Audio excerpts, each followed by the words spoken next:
Kayla, hi, Jim Delapine here. You've got a terrific background here. I love this. So let me go over a few things here. It looks like you're sacrificing position or composition of Fred to make the type fit, and that's not a good idea. So let's just take this type and put this to the side. Oh, I see what you have here. Okay, let's just actually let's just hide the text right now. All right, so now we go back here. Let me fit this to the window, and so what I'm going to do is shift. Now remember, Fred has to be within a 6 by 8 inch area. All right, which means you cannot have any. Well, he's not bleeding off the edge, but he's too close to the edge here. So what I'm going to do is click, scroll down, and select everything with the exception of the background stuff. All right, now with the move tool, I can position him. All right, so note that the fork is also too close to the top. So let's let the mind complete this stool that he's on. Okay, so most importantly, we want him to be the hero. All right, so he has to be contained within the 6 by 8 inch area also. So it's okay that this stool is down here where we can't see it. All right, so now what we'll do is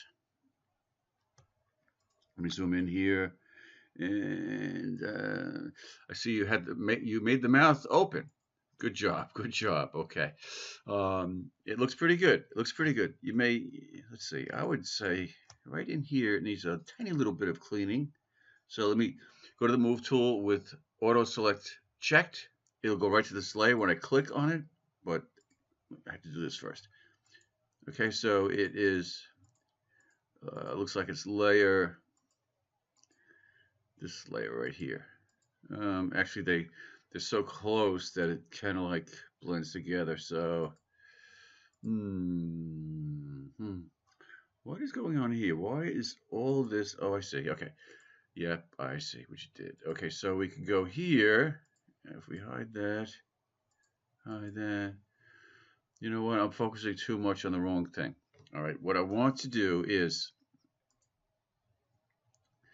um, make this a little bit more realistic and show a shadow. All right, there should be a shadow that's thrown onto the stool. Okay, this spatula also gets a little bit lost because it gets the dark background. So let's see what we can do with the background here. Let's see. I'm going to say if we go to this background here and do something that will be required for next week, which is to create an adjustment layer that is a clipping mask. So I'll go to levels, right? And then I will alt or option click in between the layers here, right on that line, so it attaches to this here. And now what I can do is I can manually adjust just that layer. Okay, so I don't know what we can do with this really. It's just we can lighten this. I'm trying to be able to see this spatula here. So um, I'll go a little dark, a little lighter rather. And then let me select the spatula, which is layer 7, and I will hit Control T to put a bounding box around that item. Zoom in, and then pull the center registration point up here so it rotates around that. So now, see? So now I can kind of like bring that negative space in here. The background is really not conducive to showing the negative space, but at least get some of it here. That's too bad. All right, hit enter. Okay, so now we've got that. Now let's talk about the shadow. So we select the stool here. So we've got that. We can also, let's see, let's now create a new layer on top of this by clicking on the new layer icon. And then what I'm going to do now, I'm going to control click on the stool layer mask. Okay. So that puts a selection around that. Now that means that anything that we paint should stay contained within that selection. So if I go to my paintbrush tool And let me just increase my brush size and just paint across. Notice how it's staying contained within that selection. So let me undo that. Now, don't forget, remember, I'm on a separate layer.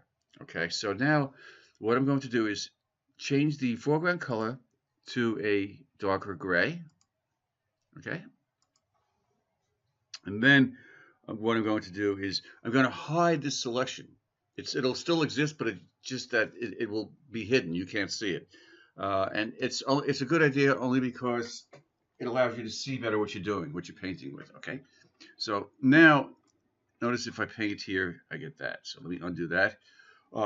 What I'm going to do is put that layer into multiply mode. That's the layer for, that's the mode rather for shadows. All right. I'm also going to go to my paintbrush tool, options appear, and select uh, a brush that's 20% hard. Okay, so it's very very soft. Okay, and then what I'll also do is increase my brush size. Okay, by hitting my right bracket key. Now actually, this is going to be a little trickier than I thought because you've got this area under here. But now what I'll do is I'll simply, see, that's too dark. Um, I will, I'm going to click right here. Okay, click once, and then I'm going to shift click over here. And then, you know what? This is going to have to be kind of an artistic thing here. And then what I'll do is I'll decrease the opacity of that layer, so that's how you can soften the shadow. Okay. Now what you could also do is increase the brush size and start to paint with it. Now this is going to require a little bit of experimenting, but this is good experimenting. Okay. So I'm basically creating a shadow here, and now it looks like this piece of cake is really on the chair. Okay. So I say something like that looks pretty good. All right, so it's a combination of decreasing or increasing the brush size or making a lighter gray that would give you a lighter shadow. But notice it's a true shadow because it's in multiply mode. If it was in normal mode, it just would be gray painted on top of that pink. Multiply mode reacts to the underlying layer, all right, and every layer mode will react differently. And as I noted, there is information about that in the resources area. All right, so now you have the text. All right, so let's go to the text here. You had it up top. All right, so let's just bring this text up here. Let's get rid of that.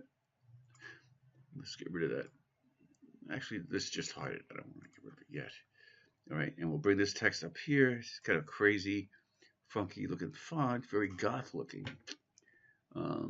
So what to do with this now? So I'm going to kind of let you decide what to do because I'm going to. How do I explain this? I can separate this into because you've got a lot of the foreground taken up with this character here with Fred. So this is kind of a tricky one, but I'm going to scale this up. Um, Actually, I'm going to have to rasterize this because I don't have this font that you have. So I'm going to right click and go rasterize type. Now it's art, and now you can no longer change it as a font as a font. Yeah. Why is that bounding box go there? Going there. Why is that? Huh. That's interesting.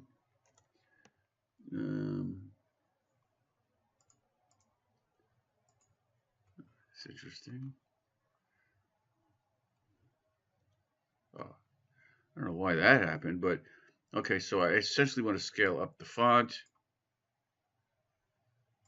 and now I'll hit enter. Yeah, this is a kind of a funky looking font here, and I don't know what to do with it. So what we can do is this. I'm going to bring this down here, right? And then I'm going to hit Control T and take the middle bounding box up top, scrunch it down a little bit so it looks like that. Hit enter, and then I'm going to go to Edit, Transform, Perspective. I'm just kind of doing this on the fly here. I don't know. Let's see how this works. All right, so I'll pull this out here, pull this in here, maybe something like that. So it looks like it's on the floor. All right, something like that. Hit enter. And then I will drag this down to the bottom, of course, because that will be behind the stool, the chair, whatever you want to call it. All right. And then what I'll do is, yeah, this font is not really going to work too well for this technique. But what I'm going to do is control click on this thumbnail here to put a selection around the text. I'm going to hide the text and then go to the background layer that has this on it. All right. I'm going to select the thumbnail for the colors and hit Control J. So what that did was it copied what was in that selection from that layer to the layer above. So I now have that.